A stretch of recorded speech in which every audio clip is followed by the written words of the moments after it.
டெல்லியில் செய்தியாளர்களை சந்தித்த போது விஜயகாந்த் திடீரென ஆவேசமடைந்தார். ஒரு கட்டத்தில் செய்தியாளர்கள் சந்திப்பிலிருந்து பாதியிலேயே வெளியேறிய அவரை அரசியல் கட்சி தலைவர்கள் சமாதானப்படுத்தி மீண்டும் அழைத்து வந்தனர். அந்த காட்சிகளை இப்போது பார்ப்போம். கேள்விக்காக கூட சார் நான் கேள்வி பதில் சொல்லணுங்கிற எனக்கு ஒன்றும் அவசியம் கிடையாது சார். ஜெயாட்டி கேள்வி நீங்க கேட்கறதுக்கு உரிமை இருக்கும்போது எனக்கு பதில் சொல்லணுங்கிற உரிமை இல்லை.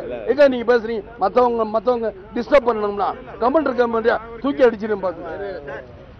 சும்மா இருக்கும் சும்மா உனக்கு தான் பேசுறது ரொம்ப எனக்கு பேச தெரியுமா? ஏன்னா சும்மா சும்மா அவன ஜெயாட்டி என்ன கொம்பா முளைச்சிருக்காரு. இல்ல இதனால எல்லா பிரச்சனையும் தான் கேடுங்க. அவர் தெரியல. அவர் இதேதான் ஒவ்வொரு தடவையும் போன தடவை நான் மரியாதை கொடுத்தா போன தடவை பிரஸ் கூட்டாங்கன்னு அப்படி சுத்தி பிரைம் மினிஸ்டர் சுத்தி வந்தேன். விட்டுருங்க.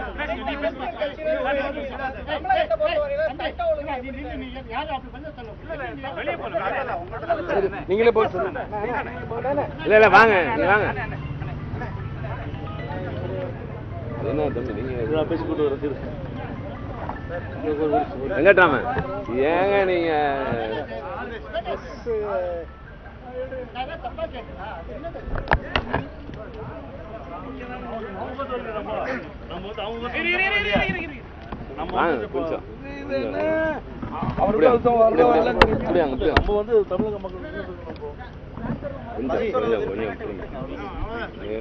அவருக்கு மேல மேலும் கேட்கிறாரு. அதுக்கு அவர் பதில் சப்போர்ட் பண்ற திறமை நீங்க போறீங்க நீங்க என்ன நீங்க அதெல்லாம் கேள்வி ராமகிருஷ்ணன் நீங்க கேளுங்க.